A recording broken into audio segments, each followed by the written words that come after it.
भगवान श्री राम को मर्यादा पुरुषोत्तम भी कहा जाता है, जिसका अर्थ है मर्यादा का पालन करने वाला, सबसे उत्तम पुरुष।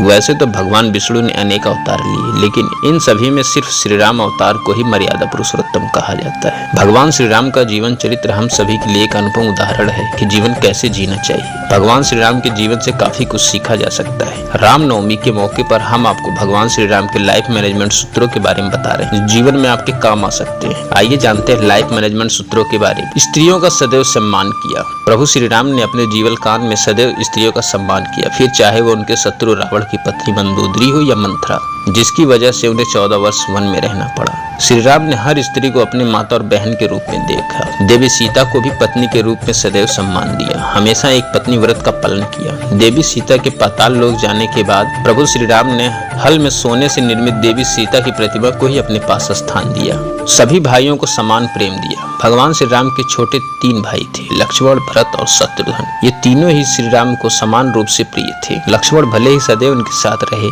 लेकिन श्री राम ने कभी भी भरत और शत्रुघ्न को अपने हृदय से दूर नहीं किया। उन्हें उसी प्रकार प्रेम दिया जैसे लक्ष्मण को प्राप्त था। उन्होंने अपने तीनों भाइयों को समय समय पर उचित मार्गदर्शन दिया। यही बात प्रभु श्री राम को और भी श्रेष्ठ बनाती है। हमेशा अपने माता पिता की बात मानी। श्री राम ने हमेशा अपने माता पिता की बात मानी। जब प्रभु श्री राम का राज तिलक होने वाला था, उसके एक दिन पहले पिता ने उन्हें वनवास जाने को कहा। प्रभु श्री राम ने बिना कोई प्रश्न किए पिता की आज्ञा का पालन किया, यहाँ तक कि पिता की मृत्यु के बाद भी उनके वचन निभाने के लिए 14 साल वन में गुजारे। उनके लिए माता कौशल्या, कैकेयी, सुमित्रा भी एक समान ही थी। ऊंच नीच का भेद मिटाया। प्रभु भगवान श्री राम ने भले ही क्षत्रिय थे, लेकिन उन्होंने कभी भी जाति भेद को बढ़ावा नहीं दिया। निषाद राज को भी उन्होंने अपना मित्र बनाकर उसका मान बढ़ाया। जब सीता की खोज करते समय माता सबरी से मिले तो उनके जूठे बेर भी बड़े ही प्रेम से खाए। ऐसा करके उन्होंने समाज में संदेश दिया कि सच्ची श्रद्धा से कोई भी ईश्वर का प्रिय बन सकता है। संकट में फंसे लोगों की सहायता की।